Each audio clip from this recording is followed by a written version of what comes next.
രാജ്യത്തിന്റെ പ്രതിപക്ഷ നേതാവ് രാഹുൽ ഗാന്ധിക്ക് ലോകസഭയിൽ സംസാരിക്കുന്നതിന് തന്നെ ഒരു അപ്രഖ്യാപിത വിലക്ക് ഏർപ്പെടുത്തിയിരിക്കുകയാണ് കേന്ദ്രം. ഭയമാണ് രാഹുൽ ഗാന്ധിയെ.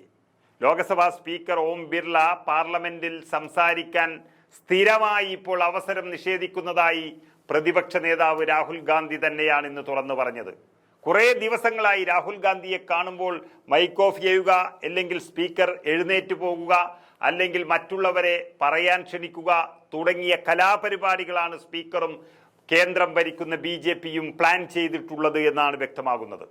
ലോകസഭാ നടപടികൾ ജനാധിപത്യ വിരുദ്ധമായ രീതിയിലാണ് നടക്കുന്നതെന്നും പ്രധാന വിഷയങ്ങൾ ഉന്നയിക്കാനുള്ള തന്റെ ആവർത്തിച്ചുള്ള അഭ്യർത്ഥനകൾ അത് അവഗണിക്കപ്പെടുകയാണെന്നും രാഹുൽ ഗാന്ധി തുറന്നടിച്ചിരിക്കുന്നു.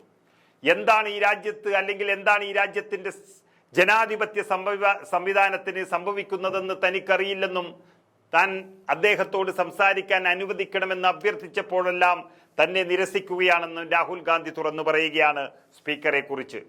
പക്ഷെ സ്പീക്കർ ഓടിപ്പോയി എന്നുള്ള വാക്കാണ് രാഹുൽ ഗാന്ധി ഉപയോഗിച്ചത്. അതായത് രാഹുൽ ഗാന്ധിയെ സംസാരിക്കാൻ അനുവദിക്കാത്ത ഒരു നിലയിൽ നിർത്തി സ്പീക്കർ അവിടെ ഇരിക്കുന്നതിന് പകരം, അല്ലെങ്കിൽ അതിന്റെ റൂൾ വ്യക്തമാക്കുന്നതിന് പകരം സ്പീക്കർ ഓടിപ്പോയി എന്ന് പറയുമ്പോൾ ഏറ്റവും ഭയമുള്ള വ്യക്തിയാണ് രാഹുൽ ഗാന്ധി സ്പീക്കറെയും BJPയെയും സംബന്ധിച്ചിടത്തോളം എന്നുള്ളതിന്റെ സൂചനയാണ് ഇവിടെ വ്യക്തമാകുന്നത്. തന്നെ സംസാരിക്കാൻ അനുവദിച്ചില്ലെന്നും തന്നെക്കുറിച്ച് അടിസ്ഥാനരഹിതമായ എന്തോ പറഞ്ഞുകൊണ്ടിരിക്കുകയാണെന്ന് സ്പീക്കർ തന്നെ സഭ പിരിച്ചുവിട്ടൊരവസ്ഥയെക്കുറിച്ചും രാഹുൽ ഗാന്ധി തുറന്നടിക്കുകയാണ്. അതിന്റെ ആവശ്യമില്ലായിരുന്നു എന്നും രാഹുൽ ഗാന്ധി ഓർമ്മപ്പെടുത്തുകയാണ്. ഒരാളെ ഭയന്നുകൊണ്ട് സഭ തന്നെ ബഹിഷ്കരിക്കുകയും അല്ലെങ്കിൽ സഭ തന്നെ പിരിച്ചുവിടുകയും ചെയ്യുന്നൊരവസ്ഥയിലേക്ക് രാജ്യത്തിന്റെ സ്പീക്കർ എത്തി എന്ന് പറയുമ്പോൾ അത് ജനാധിപത്യ സംവിധാനത്തിന് വലിയ നാണക്കേട് തന്നെയാണ്. താൻ എഴുന്നേൽക്കുമ്പോഴൊന്നും തനിക്ക് സംസാരിക്കാൻ അനുവാദമില്ലെന്നും താൻ ഒരു വാക്കുപോലും പറഞ്ഞില്ല, 7-8 ദിവസമായി തന്നെ സംസാരിക്കാൻ സമ്മതിക്കുന്നില്ല, ഇതൊരു പുതിയ തന്ത്രമാണ് എന്നാണ് രാഹുൽ ഗാന്ധി വെളിപ്പെടുത്തിയിരിക്കുന്നത്. പ്രതിപക്ഷത്തിന് ഇവിടെ സ്ഥാനമില്ല. അന്ന് പ്രധാനമന്ത്രി കുംഭമേളയെക്കുറിച്ച് സംസാരിച്ചപ്പോൾ തനിക്ക് എന്തെങ്കിലും പറയണമെന്നുണ്ടായിരുന്നു. തൊഴിലില്ലായ്മയെക്കുറിച്ച് സംസാരിക്കുമ്പോൾ അതിനെക്കുറിച്ചും പറയണമെന്നുണ്ടായിരുന്നു. പക്ഷെ തനിക്ക് അനുവാദം നൽകിയില്ല എന്നാണ് ഒരു പ്രതിപക്ഷ നേതാവ് ഈ രാജ്യത്തോട് വിളിച്ചു പറയുന്നത്. സ്പീക്കറുടെ സമീപനം എന്താണെന്ന് തനിക്കറിയില്ലെന്നും അസഹിഷ്ണുത തുടങ്ങിയത് തട്ടിപ്പ് പുറത്തറിയുന്നതിനാലാണെന്നും രാഹുൽ ഗാന്ധി വ്യക്തമാക്കുന്നു. 70 MLA-മാർ ഇതുകൊണ്ട് തന്നെ സ്പീക്കറെ പോയി കണ്ടു. രാഹുൽ ഗാന്ധി പരാതി നൽകി.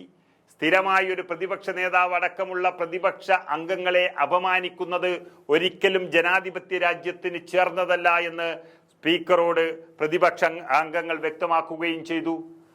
അങ്ങനെ സത്യത്തിൽ BJPക്ക് കുറെ വർഷങ്ങളായി, അതായത് 2014-ലും 2019-ലും നടന്ന വോട്ടെടുപ്പിൽ വിജയിച്ച 1-2 മോദി സർക്കാരിന് ഈ രാജ്യത്ത് പ്രതിപക്ഷമുണ്ടായിരുന്നില്ല, അല്ലെങ്കിൽ പ്രതിപക്ഷ നേതാവ് എന്നൊരു പദവി ഉണ്ടായിരുന്നില്ല. പക്ഷേ 3-ാം മോദി സർക്കാരിൽ ശക്തനായ പ്രതിപക്ഷ നേതാവായി രാഹുൽ ഗാന്ധി വരികയും ശക്തമായ പ്രതിപക്ഷമായി ഇന്ത്യ മുന്നണി ഇരിക്കുകയും ചെയ്യുന്നൊരു സാഹചര്യത്തിൽ ഒന്നും പറയാൻ കഴിയാതെ തട്ടിപ്പുകളെല്ലാം പുറത്തറിയുമെന്നുള്ളൊരു സങ്കടത്തിൽ, അല്ലെങ്കിൽ ഭയത്തിൽ ഭരണകക്ഷിയായ BJP നിൽക്കുകയാണ്.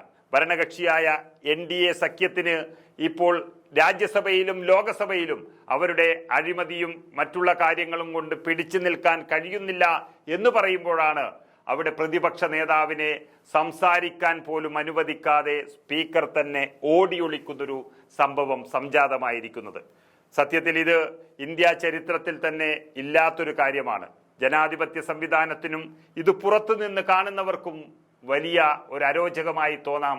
അത് ഇന്ത്യ എന്ന രാജ്യത്തിന് തന്നെ അപമാനമായി മാറുകയും ചെയ്യുന്നു. അതുകൊണ്ട് ജനാധിപത്യ സംവിധാനത്തിൽ ഭരണപക്ഷത്തെ പോലെ തന്നെ പ്രതിപക്ഷത്തെയും ബഹുമാനിക്കുക എന്നുള്ളതാണ് ഒരു ഭരണകക്ഷിയുടെ ഏറ്റവും പ്രധാനപ്പെട്ട കർത്തവ്യം. അതവിടെ സ്വീകരിക്കേണ്ടത് സ്പീക്കർ എന്നുള്ളത് കൊണ്ട് സ്പീക്കർ ഇങ്ങനെ ഓടിയൊളിക്കുന്നത് അപമാനമാണെന്ന് പറയാതിരിക്കാൻ കഴിയില്ല.